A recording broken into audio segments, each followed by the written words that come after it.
Assalamualaikum warahmatullahi wabarakatuh. Bismillahirrahmanirrahim. Alhamdulillahirabbil wassalatu wassalamu ala asyrafil anbiya'i wal mursalin sayyidina Maulana Muhammadin wa ala alihi wasallam ajma'in.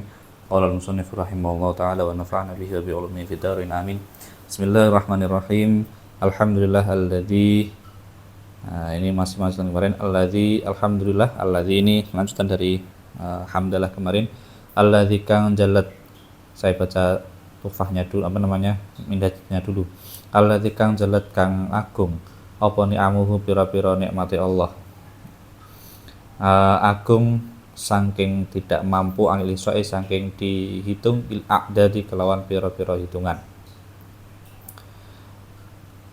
Alladzi kang likasrati birhi kang krana akeh kebagusane Allah wa sa'ati judilan luase lomane Allah. Jalat. Nah, jadi sifat ini kan mengekor dari sifat sebelumnya. Jalat nyamu itu karena Allah, saking Allah itu punya sifat al-bar, punya sifat al-jawad seperti disebutkan kemarin. Makanya falidha mengko krana arek ikilah likasrati barrihi wa sa'ati judihi ukhira di akhirno angzainika ukhira di akhirno apa sifat alladzi angzainika saking mengkono-mengkono sifat al-barri dan sifat al-jawad. Jalat ay azumat tegese kang agung apa ni'amuhu. Wal istiqrari hadhi silah lan karena tetepe ikhlas silah fin nufusi yang dalam pira-pira ati. Wa id'aniha lan tunduke hadhi wa id'aniha lan lulute hadhi silah laha maring nufus utila dipindah. Lidzalika utila dipindah apa lidzalika maring mengkono-mengkono alladzi jallat anil jalilati ni'amuhu saking takbir al jalilati ni'amuhu anil iso. Jadi beliau lebih memilih takbir alladzi, bukan pakai isim sifat langsung al jalilah, karena ini istiqrar hadis silah bin nufus. Ini ada beberapa perdebatan di bawah di hasyiahnya. Wa in kana harisna jan ono apa ikilah takbir al jalilah ni'amuhu anil iso iku sahihan iku ya bener. Fandafa mongko tertolak mau apa pembelaan alasan ila kang diucapno apa ma annahu, yang benar min annahu ala shawab annahu itu ai min annahu nyatane sak temene sunnah utawa kelakuan innama utia iku mestine ditekakno apa bil mausuli kelawan isim mausul allazi una ing dalam kene panggonan qaidatin krana ana qaidah hiya kang utawi qaidah iku annahu iku satemene kelakuan iku yutawassalu iku digawe tumeka apa billadzi kelawan lafaz alladzi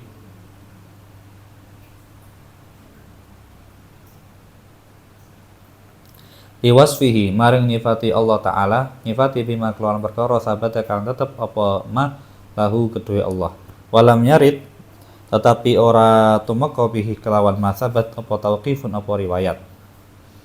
Jadi ada yang mengatakan begini. Jadi kenapa takbir musannaf itu pakai alladzi jallat bukan al-jalilati ni'amuhu? Karena ada yang mengatakan karena kalau pakai sifat al-jalilati ni'amuhu itu kan harus ada riwayat.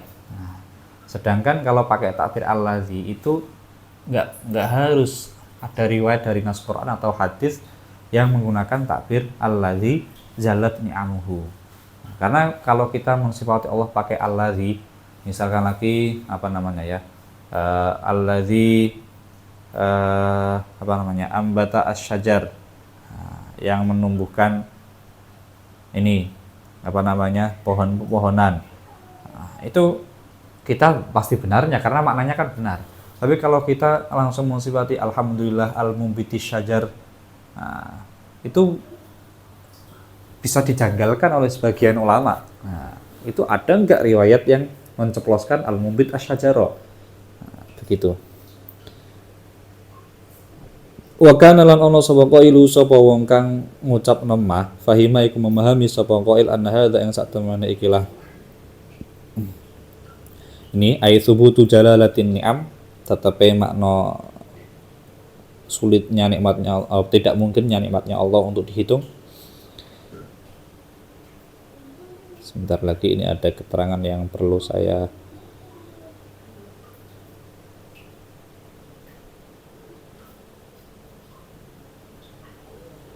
Cukup. Anna hadza wa kana qailuhu fahima anna hadza iku la yu'adda ora iso ditekani apa hadza illa biwasfin kejaba kelawan nyifati lahu maring Allah taala. Waqat alimta hale teman-teman ngerti sapa sira tak dia tahu ing iso ditekani ne hadza biwasfin ni'ami kelawan nyifati nikmat bima kelawan lafaz dzikira kang ditutur apa ma. Wa huwa utawi wasfin ni'am bima dzikir iku la yahtaju ora butuh apa wasfin ni'am bima dzikir li tauqifin maring onone riwayat. Ini sudah terangan tadi.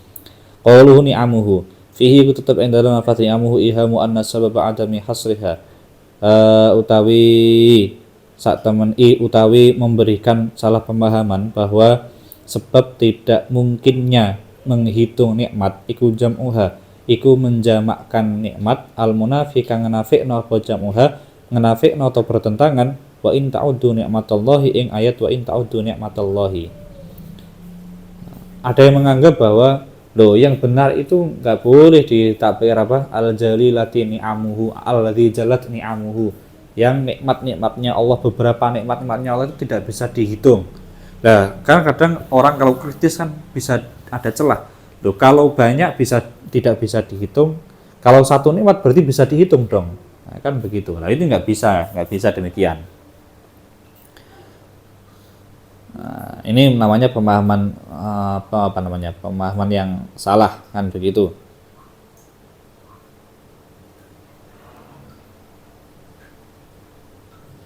Nah, makanya di sini ini iham, ada memberikan salah paham meskipun nanti ada jawabannya. Aituri tu addan ing ngitung au tasyra'u tau tumandang sapa sira kabeh fi addi kulli fardin ing dalam ngitung saben-saben ijen min afrodi ni'amihi kang setengah saking pira-pira ijen to satuane pira-pira nikmati Allah. Kama yu'lamu kaya oleh di ngerteni kama keterangan yu'lamu kang di ngerteni apa ma min anna madlulal ammi nyatane to saking sak temene maknane am iku kal mufrad hale kaya mufrad al mudhofi kang diidhofanahu nang dalam kene panggonan iku kulliyatun iku bersifat kulliyah.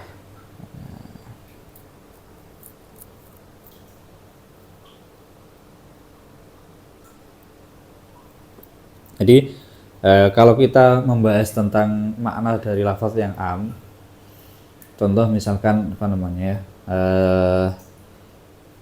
misalkan begini,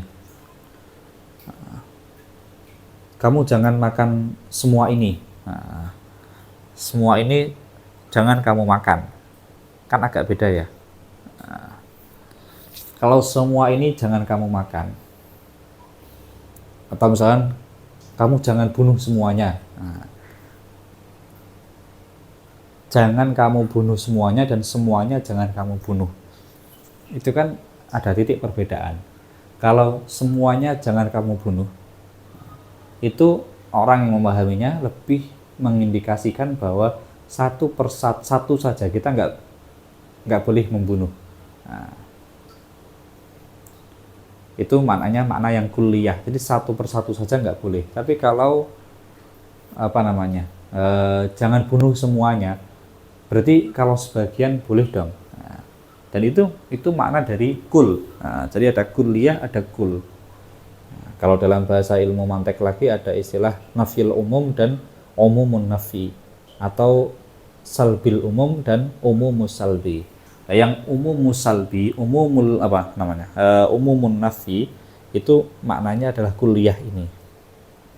Jadi in ta'uddu nikmatallahi la tuhsuha, jika kamu menghitung semua nikmat Allah, kamu tidak akan bisa merangkumnya. Iya, kalau semuanya nggak bisa, tapi kalau satu kan bisa. Nah, ini salah, karena pemahaman ayat ini adalah kulliyah bukan kul. Nah, begitu kira-kira. Agak sulit ya. Qauluhu la tuhsuha ay la tahsuru ora iso ngebak sapa sira kabeh ha ing nikmat. Fata ayyana mangko dadi tertentu apa annahu sak temene lafaz ni'am iku jam'u nikmatin iku jamak lafaz nikmah bi makna in'amin kelawan arti ne lafaz in'am.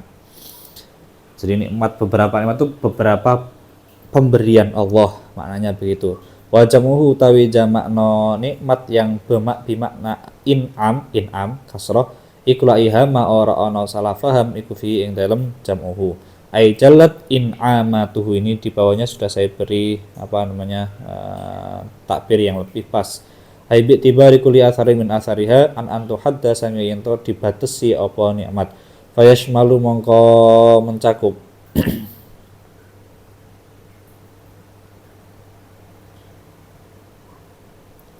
Ini fayashmalu, biar kalian enggak kebingungan memberikan rujuk. Fayashmalu mongko mencakup wadzalikal qaul walilal in'amat kama yashmalu jami'aha gitu loh.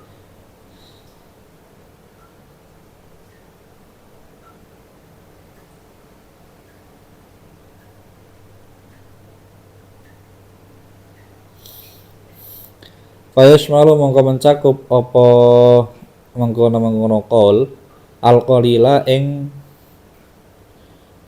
nik sidik-sidik ing sidike nikmat aidon halimane wa ma hadza takbir. Itu arahan dari pembelaan dari beliau kenapa takbirnya pakai ni'amu. Tapi ini wa ma hadza takbir, meskipun wa ma hadza takbir, maaf, wa ma hadza, meskipun demikian, begitu ya, tetap at-ta'biru utawi membuat ibarat binikmatin kelawan lafaz nikmat, bukan ni'am, bukan jamak. At-ta'bir ini mubtada,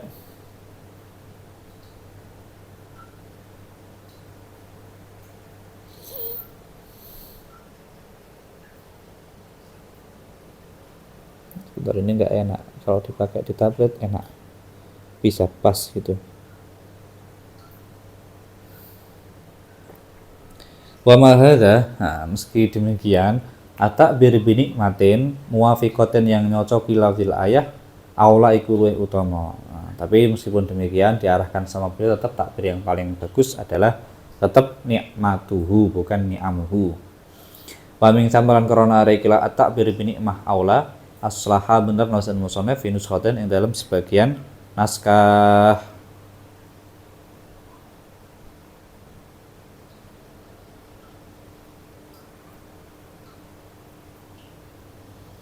Wa kullu ni'matin, utawi saben-saben nikmat,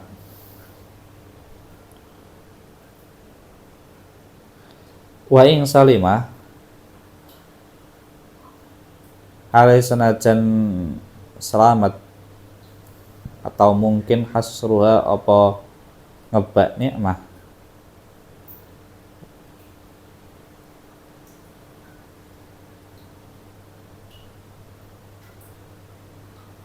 Sebentar.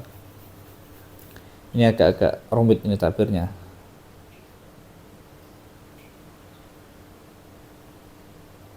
La'allal wawa haliyatun la ghaiyatun.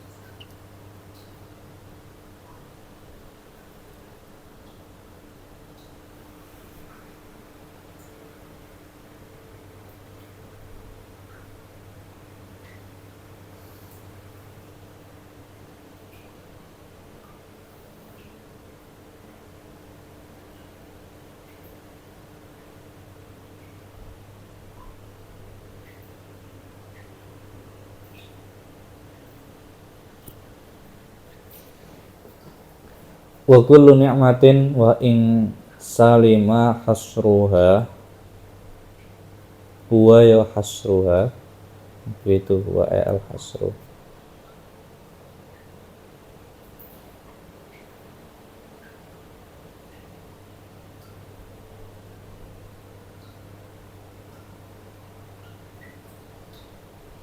La bi'tibari dzatiha la muta'allaqatiha ma'adawamiha. Ini saya nggak paham ini. Mana ini kabarnya? Nah, alam lah. Entah PR atau kalau ada ya nanti dikabari, kalau nggak ada ya jangan nuntut ya. Karena ini agak-agak sulit ini. Wa kullu ni'matin wa ing salima hasruha huwa yuhasruha. Terus mana kabarnya nih kullu ni'mah? bi'tibari dzatiha la muta'allaqatiha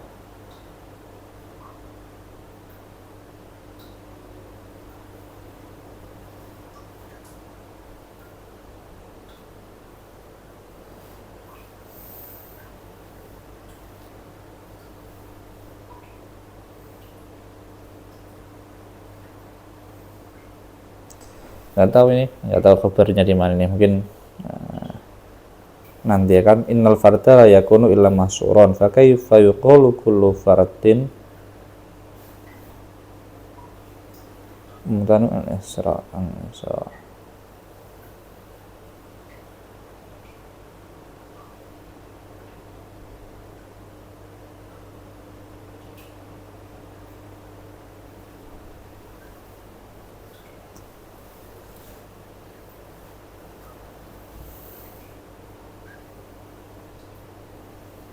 entah masa ini wa kulli matin iku maujud wa in salima hale senajan to selamat atau hasruha huwa bi'tibari dzatiha la muta'allaqatiha ma'tamiha ma'asyan wa ma'adan. Kalau pemahamannya intinya begini ya, ini ala swab tapi ya, mungkin kemungkinan jadi satu nikmat itu andaikan kok bisa dihitung, kan karena kan kalau isim fard itu kan sesuatu yang bisa dihasr, mestinya begitu. Maka bagaimana mungkin kok satu fardnya disebut sebagai mumtani'un al-isra, nggak mungkin dihitung. Karena memandang bahwa satu nikmat itu kan ta'alluqnya ada buahnya. Satu nikmat misalnya kita bisa diberi nikmat sehat itu kan buahnya, kita bisa diberi nikmat berdiri itu kan karena mulai dari otot kaki, terus kemudian lutut, persendian, terus kemudian tidak ada semacam kolesterol dan seterusnya. Belum lagi nikmat ini kan panjang, dawamiha ma'asyan wa ma'adan. Makanya di sini satu nikmat saja itu sudah nggak mungkin bisa didetailkan, itu nggak mungkin bisa dihitung.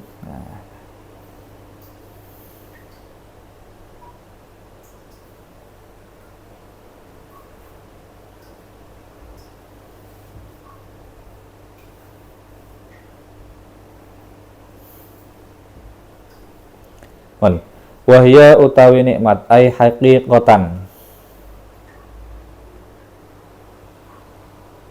ai haqiqatan tegese dalam hakikate atau hal secara hakikat. Nikmat itu apa? Kullu mulaimin saben-saben perkara sing nyocoki ati, tuhmadu kang dipuji apa akibatu apa pungkasane mulaim. Nikmat itu sesuatu yang memang sesuai dengan keinginan hati, ada rasa enak, ada rasa nyaman, memang itu yang yang sesuai dengan keinginan nafsu atau hati, tapi yang tuhmadu akibatuhu, disyaratkan harus tidak berakhir buruk.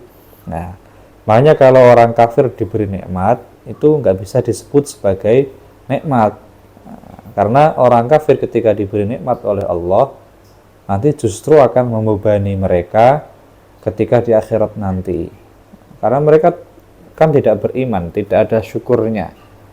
Justru ketika semakin banyak nikmat yang mereka dapatkan ketika di dunia, itu justru menjadi beban saat mereka di akhirat. Itu berarti sebenarnya bukan nikmat. Wa min sama, ini keterangannya, wa min sama lan krana ara ikilah nikmat itu adalah kullu mulaim yang tuhmadu aqibatuhu. Qalu ngucap sapa ulama, la nikmata ora ana nikmat billahi iku tetep kedue Gusti Allah ala kafirin ing atase wong kafir. Fa inna ma maladzu anggo mesine utawi pira-pira keenaane kafir iku istidrojun, iku ngelulu, itu dilulu atau dibiarkan sama Allah, wis silakan nikmati aja dulu. Itu namanya istidroj. Kalau bahasa Indonesianya apa ya istidroj? Lulu itu istidroj.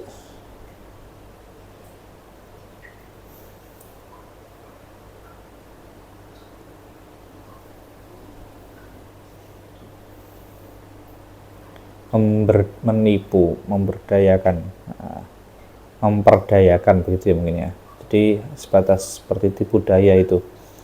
Fa in qulta mongko lamun ngucap sapa sira hadza utawi ikilah keterangan iku layu afiku, makna nikmat harus disyaratkan tidak berakhir buruk. Layu afiku iku ora nyocoki apa hadza tafsiron nikmat ing nafsiri nikmat luwatan hal secara bahasa min anna nyatane nafsiri tafsiri nikmat luwatan min anna kelawan sayang sak temene nikmat iku mutlaqul mulaimi iku yang penting perkara sing nyocoki ati. Mutlak itu yang penting. Bahwa utawi mutlak utawi tafsir nikmah luwatan iku al muafiq kang nyocokil istimal maring penggunaan fi aktsari nusus yang dalam akeh pira-pira nas. Fama mongko ta apa hikmatu? Jadi begini. Kan kalau secara bahasa, bahkan ketika kita melihat beberapa nas di syariat kita, itu meskipun sesuatu itu enak dan berakhir buruk, dihisab sama Allah, menjadikan beban di akhirat, malah kadang menjadikan siksaan semakin pedih, itu kan tetap disebut sebagai nikmat kan begitu. Nah, kenapa dibedakan? Nah, maka kultu ngucap sapa ingsun sya'nul mustalahat utawi karakteristike pira-pira istilah urfiyah. Istilah urfiyah itu ya ini istilah fikih ini hakikat nikmat secara fikih. Mukhalafatuha iku nulayani ning mustahad urfiyah lil haqaiqil lughawiyati maring pira-pira hakikat kang mosoluhat. Memang begitu, istilah itu istilah yang ada di fikih misalkan itu ya pasti berbeda dengan istilah secara bahasa. Wa kaunuha utawi anane mustalahat urfiyah iku khassa iku luwih khusus minha. Wa kaunuha lan iku anane mustalahat urfiyah iku khassa luwih khusus minha tinimbang haqaiq al-lughawiyah. Alhamdi kaya maknane hamd wa sholat lan sholat urfan halis secara urf. Misalkan begini, sholat itu kan artinya yang penting doa. Nah, tentu kalau kita sholat itu bisa disebut sholat itu kan kalau kita tidak hanya melantunkan doa saja, tapi harus diawali dengan takbir, terus kemudian ada bacaan-bacaan tertentu, ada gerakan-gerakan tertentu yang nanti juga diakhiri dengan salam, itu baru disebut sholat secara istilah fikih atau secara syariat. Nah, dan itu tentu ada doanya kan di dalamnya. Nah, jadi sholat yang kita lakukan itu bisa disebut sholat dalam bahasa Arab secara lughat. Tapi tidak setiap doa itu disebut sebagai sholat secara bahasa. Jadi sholat tidak bisa disebut sholat secara fikih. Jadi kalau sholat secara fikih itu lebih khusus daripada sholat secara bahasa. Makanya kita nggak boleh maknani innallaha wa malaikatahu yusholluna. Yusholluna terus Allah dan malaikatnya Allah itu mengsolati Nabi, nggak bisa. Itu maknanya adalah mendoakan, memberikan rahmat takzim dan mendoakan. Tidak kanjeng Nabi kan masa Allah mengsolati kanjeng Nabi kan nggak mungkin. Menyolati mayit atau kan nggak mungkin begitu kan prakteknya.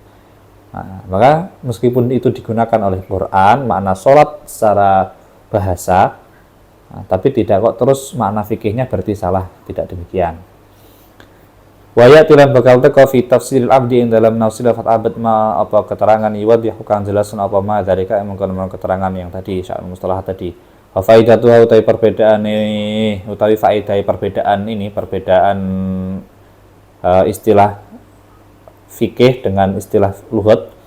Gunain dalam kene panggonan iku bayan uma iku jelasna perkara wa kang utawi ma iku nikmatun iku nikmat bil hakikat secara hakikat tapi surah ora kok nikmat secara kasat mata allati iktafa biha sapa al-lughah. Wa rizqu tawi manane rezeki ini saya beri hiklan biar tahu arti dari rezeki. Iku iku umum minha apa rezeki minha tinimbang nikmat li'annahu karena saat temene rezeki iku ma perkara yuntafau kang diarap manfaat apa bihi kelawan ma. Kalau haraman khaisenajan iku rupa haram khilafan hanayan mu'tazilati mari mu'tazilah. Kalau rezeki iya orang kafir diberi rezeki, orang yang hasil curian diberi rezeki selama hasil curian itu bermanfaat baginya, bermanfaat meskipun hanya di dunia saja, nanti totalan di akhirat. Itu disebut rezeki tapi tidak bisa disebut sebagai nikmat versi fikih. Makanya kalau kita doa Allahumma rizqna rizqan ditambahi halalan. Jangan kok rizqan yang kasiron saja, tapi juga apa? Halalan. Karena bisa jadi malah kita diberi pintu rezeki tapi lewat jalur haram.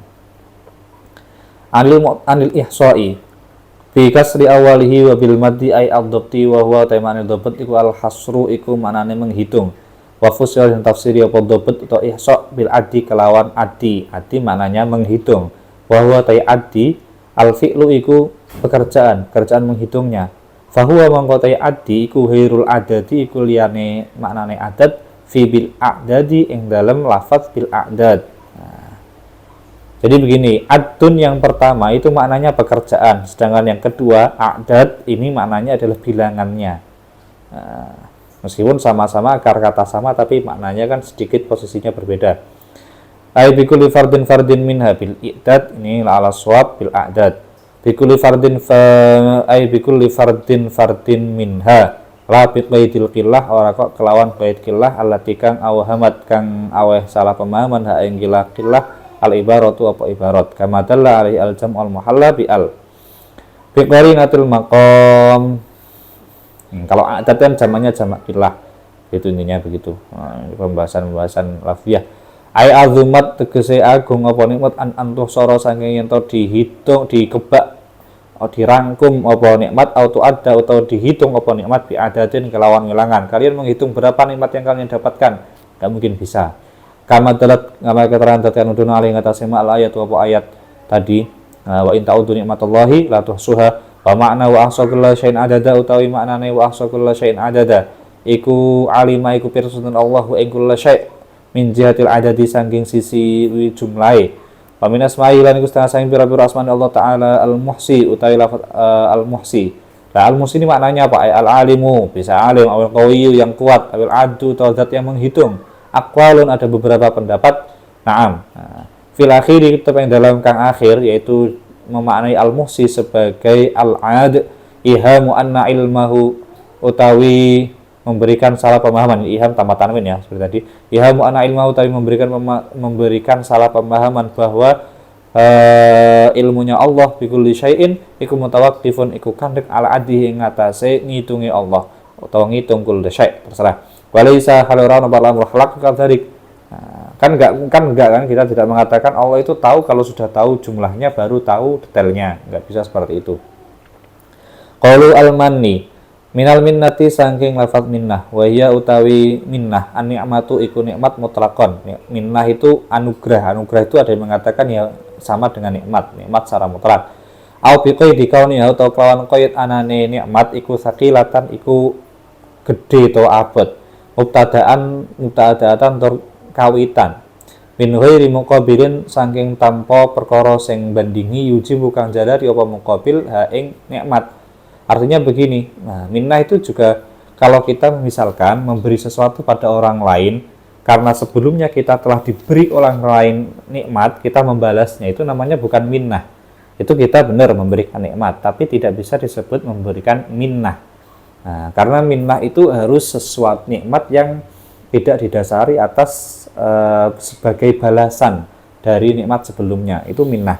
Nah, Allah memberikan nikmat itu ya kan tidak ada tidak ada sesuatu yang mendasari Allah harus berbuat atau memberikan nikmat pada kita, kan nggak ada yang berhak menurut Allah untuk memberikan nikmat pada kita, kan nggak ada. Makanya Allah memberikan nikmat, itu nikmatnya Allah disebut sebagai minnah. Nah, beda kalau kita memberikan nikmat pada orang lain, bisa jadi karena sebelumnya orang itu berbuat baik pada kita. Kalau berbuat baik pada kita nggak bisa disebut sebagai minnah. Fani'amuhu mengkotai pira-pira nikmat Allah Ta'ala iku mimahdi fadlihi iku sangking murnine anugrahe Allah. Idla yajibu krana ora wajib ya hadin kedua wong suci alih ngatasi Allah syai'un apa suci-suci khilafan nizamil mu'tazilah maring pemahaman mu'tazilah wujubal aslah ing wajib perkara sing luwih maslahat alaihi ngatasi Allah Ta'ala alaihi ngatasi Allah Ta'ala hale maulus dan Allah angdalika saking mengkono wujubal aslah alaihi. Jadi begini, nikmatnya Allah itu murni karena Allah memberikan anugerah pada kita, bukan kok karena misalkan begini kita diberi harta kaya raya, Nah, harta banyak itu bukan karena kita pintar berusaha, terus kan pintar berusaha yang menakdirkan juga Allah.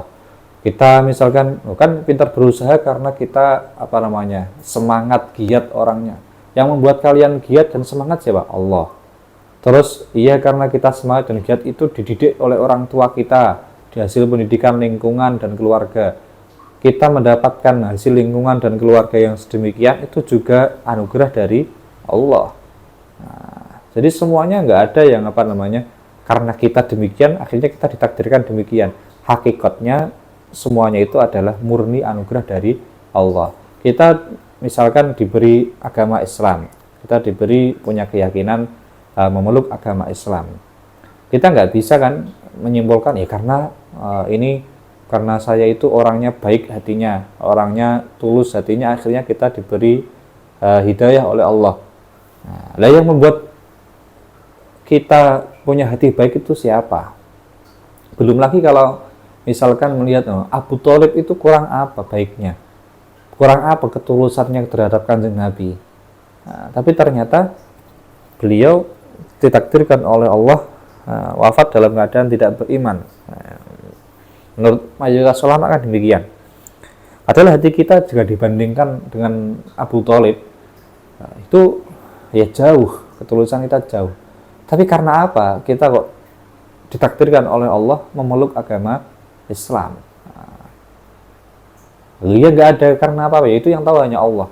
Nah, ini namanya kalau dalam kitab Ihya itu namanya adalah asrarul qadarillah, rahasia-rahasia takdirnya Allah. Itu kalau ulama tasawuf sedang membahas ini, itu banyak dari mereka akan apa namanya ya, takut su'ul khotimah sampai membuat mereka nangis, kadang ada yang hatinya pecah sampai kemudian wafat.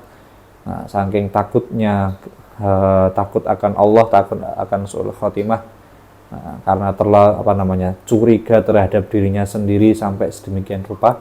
Itu salah satu makom ya. Nah, salah satu makom. Makanya kalau kita lihat dawuh-dawuh dari para ulama, orang itu kalau semakin apa namanya semakin takwa, semakin soleh, maka dia akan semakin takut akan su'ul khotimah.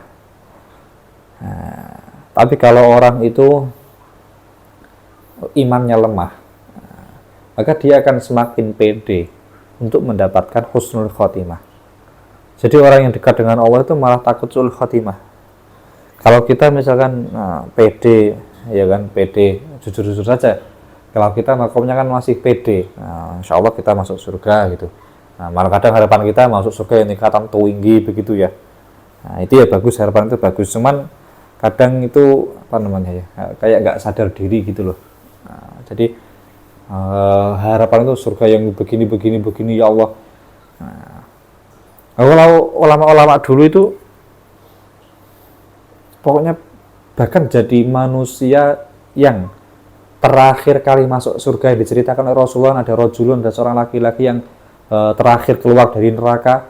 Nah, itu sahabat banyak berharap, ya Allah semoga dia adalah saya, semoga saya adalah orang yang terakhir masuk surga, tidak apa-apa ya Allah, yang penting masuk surga. Itu saking khawatir masuk neraka. Terakhir tidak masalah masuk surganya, pokoknya yang penting tidak masuk neraka selama-lamanya sudah alhamdulillah. Nah, itu orang-orang dulu. Bahkan Sayyidina Umar sendiri dawuh bahwa beliau itu andaikan disuruh memilih, maka beliau lebih memilih kafafan, atau tidak dilahirkan oleh ibundanya. Nah, kalau orang tidak dilahirkan, itu kan dia tidak akan mengalami yang namanya hisab atau pilihan antara neraka atau surga. Masuk neraka pas surga kan nggak ada itu.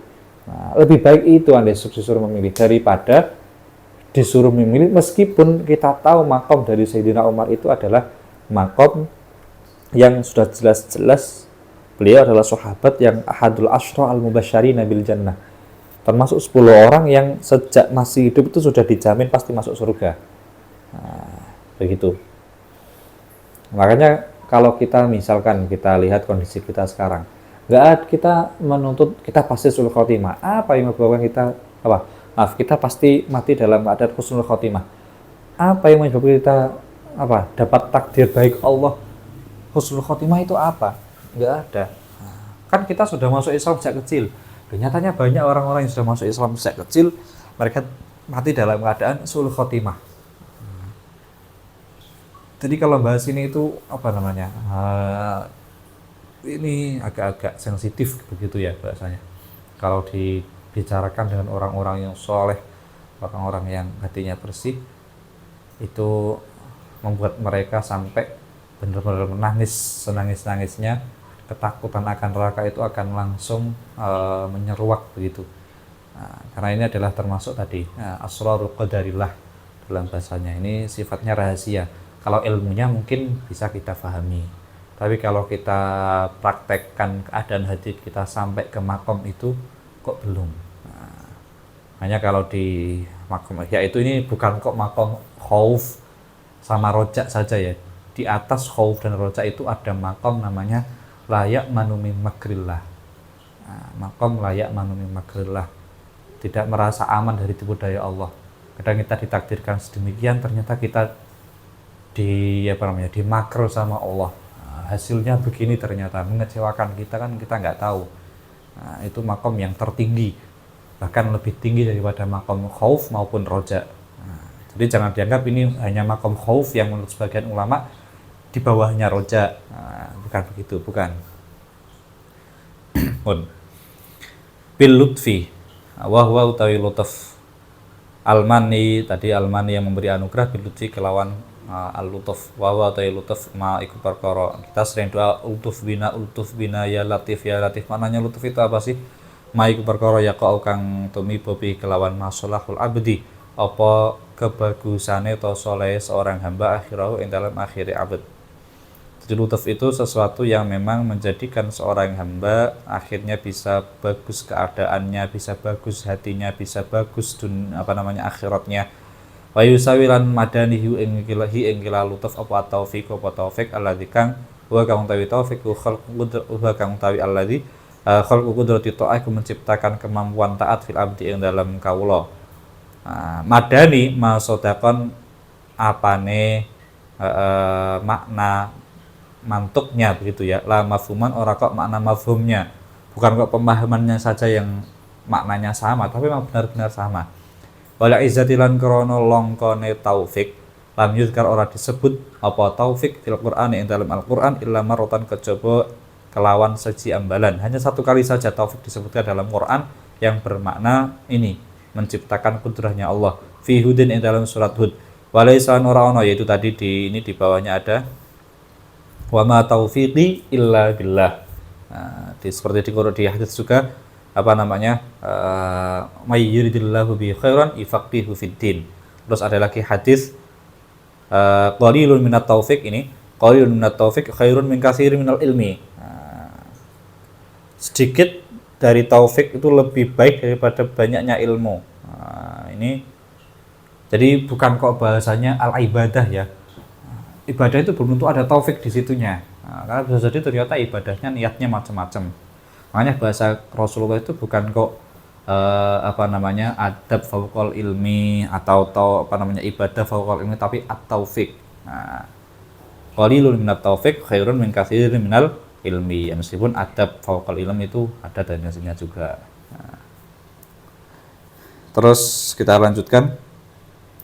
Walaisalan ora ana minhu iku termasuk taufik yang bermakna khalqu qudratillah illa ihsanan wa taufiqa. Apa ayat illa ihsanan wa taufiqa yuwaffiqillahu bainahuma. Illa ihsanan wa taufiqa ini sudah saya lanjutkan.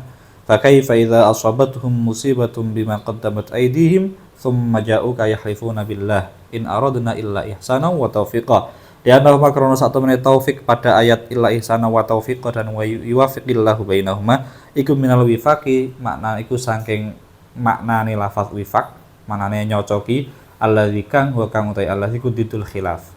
Karena pada ayat ini in aradna illa ihsana wa taufiqa, ini maksudnya adalah orang munafik bersumpah demi Allah bahwa mereka yang ingin mereka kehendaki itu adalah kebaikan, niat mereka baik, niat kami itu baik dan niat kami itu justru mendukung kalian. Nah, taufiqa ini mendukung kalian. Satu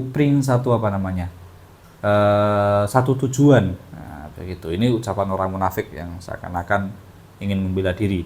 Jadi taufik mana di sini bukan kok taufik tadi diberi taufik oleh Allah, tidak. Terus yuwafiqillahu bainahuma ini bukan terus diberi taufik oleh Allah, bukan, tapi yuwafiqillahu bainahuma, Allah akan menyatukan antara suami dan istri yang dalam keadaan syikok, nah, bertengkar atau ada perbedaan prinsip gitu ya. Nah, kalau Allah kalau mereka berdua, kalau keluarga dari suami dan istri ini kok ingin menghendaki kebaikan, insya Allah akan Allah yuwafiqillahu bainahuma, akan Allah satukan.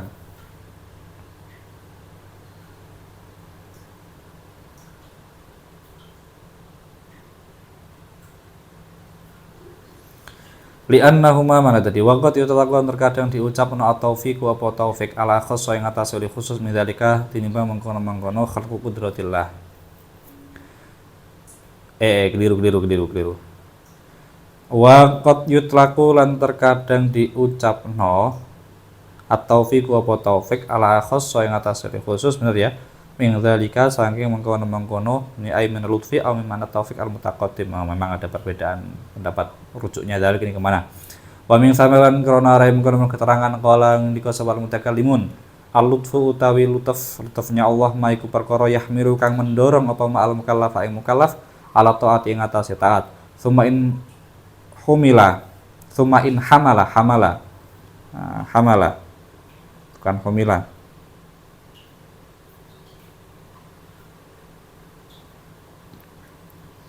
Hamala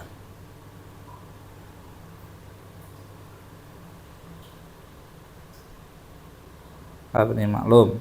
Summa in hamala dikari-kari lamun dorong apa ma ala fi'il matlub utawa lutuf ala fi'il matlub ing atase nglakoni perkara sing disuprih sumya mongko den arani apa lutuf taufiqon ing taufik au tarkil qabihi utawa ninggalno perkara sing elek sumya mongko den arani apa lutuf ismatan ing ismah. Nah, jadi lutuf itu kalau membuat seorang hamba melakukan ketaatan, maka itu disebut taufik. Kalau membuat seorang hamba meninggalkan kemaksiatan, itu disebut sebagai ismah. Wa sarrahalan nyeplosna ahlus sunnati sapa ahlus sunnah fi bahsi khalqil af'al, dalam kajian khalqul af'al bi anna lillahi. Nah, mereka ada tentang ada pembahasan bi anna lillahi kelawan sak temene iku tetep kedue Allah taala halimul sun Allah lutfan apa sifat lutf lau fa'ala lamun ta nglakoni sun Allahu ing lutf bil kufari menerapkan kepada orang-orang kafir la amanu maka yaktine iman sapa al kufar ikhtiaran hale tidak terpaksa ghairu annahu hanya saja sesungguhnya Allah kulam yaf'al orang nglakoni sun Allahu ing lutf. Jadi dalam kitab-kitab di ilmu kalam itu di Ahlus Sunnah itu bahkan disebutkan bahwa Allah itu sebenarnya punya lutuf. Andaikan Allah itu ingin berbuat baik kepada orang kafir, maka Allah bisa membuat mereka beriman dengan tanpa terpaksa. Mereka akan sadar masuk Islam, tapi Allah tidak menghendakinya. Makanya kalau di Tuhan di Qur'annya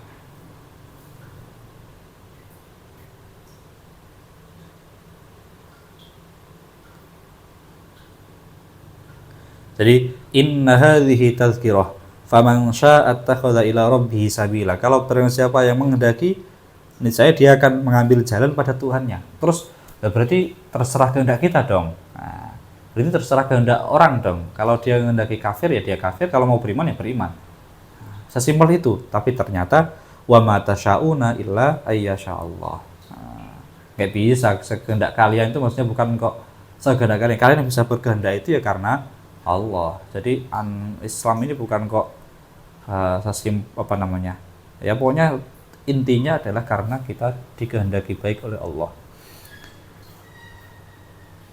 Wa huwa utawi Allah fi fi'lihi ing dalam melakukan lutuf iku mutafaddilun iku zat yang memberikan anugerah wa fi tarkilan dalam meninggal lutuf adilun iku adil. Ini bahasa Ahlus Sunnah ini luar biasa. Jadi kenapa Allah memberikan kita hidayah taufik untuk masuk Islam? Karena kita diberi anugerah oleh Allah. Terus kenapa orang yang kafir Abu Lahab itu tidak dapat nikmat hidayah, tidak dapat memeluk agama Islam? Bukan karena Allah jahat, tidak. Kita nggak bisa mensifati Allah dengan sifat jahat, nggak bisa. Haram. Tapi kalau dalam bahasa ilmu tauhid itu namanya adalah ya karena Allah itu adil. Allah memasukkan kita di surga, ya itu karena anugerah dari Allah. Allah memasukkan orang kafir atau orang maksiat di neraka bukan karena Allah jahat, tapi karena keadilan Allah. Meskipun hakikatnya orang berbuat kafir, orang berbuat maksiat itu yang menghendaki adalah Allah. Yang menghendaki Allah, tapi yang menyiksa juga Allah.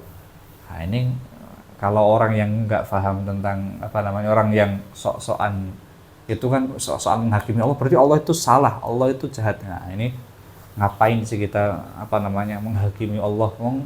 Tugas kita itu hanya seorang hamba. Pokoknya kita makanya tadi bahas tentang asrarul qadarillah ini kalau diungkapkan di depan orang-orang yang awam kadang malah mereka protesnya itu alhamdulillah. Protesnya itu kadang malah suudzon atau bahkan menghakimi Allah. Nah, itu malah dosa besar itu. Makanya kadang nggak boleh dibahas ini asrarul qadarillah. Wal irsyadi ay adalalati tegese nuduhno ala sabil khair awil isali utawa nyampekno ilaiha maring sabil khair qaulu al hadi ay adal wallahu a'lam bissawab. Ini insyaallah untuk selanjutnya akan kita loncat ke bab thaharah. Jadi kita selang-seling, kadang bab thaharah, kadang lanjutkan muqaddimah, kadang bab thaharah, kadang melanjutkan muqaddimah begitu. Nah, mungkin kalau nanti di bulan puasa kita bisa bahas tentang kitab Syam. Nah, jadi biar menyesuaikan lah. Nah, yang penting kita ada niatan membaca sesuai urutan. Nah, begitu. Agar khawatir saya itu begini. Jadi kita bahas panjang lebar muqaddimah. Muqaddimah itu sudah mencakup ilmu manteknya, lughatnya, terus kemudian bahkan ilmu kalam tentang akidah, tentang ilmu usul fikih, tapi fikihnya malah belum menyentuh kan begitu. Nah, kadang khawatir saya malah justru belum sampai kok sudah menyerah. Nah, mungkin begitulah. Nah, demikian dari kami. Subhanakallahumma bihamdik asyhadu an la ilaha illa anta astaghfiruka wa atubu ilaik. Assalamualaikum warahmatullahi wabarakatuh.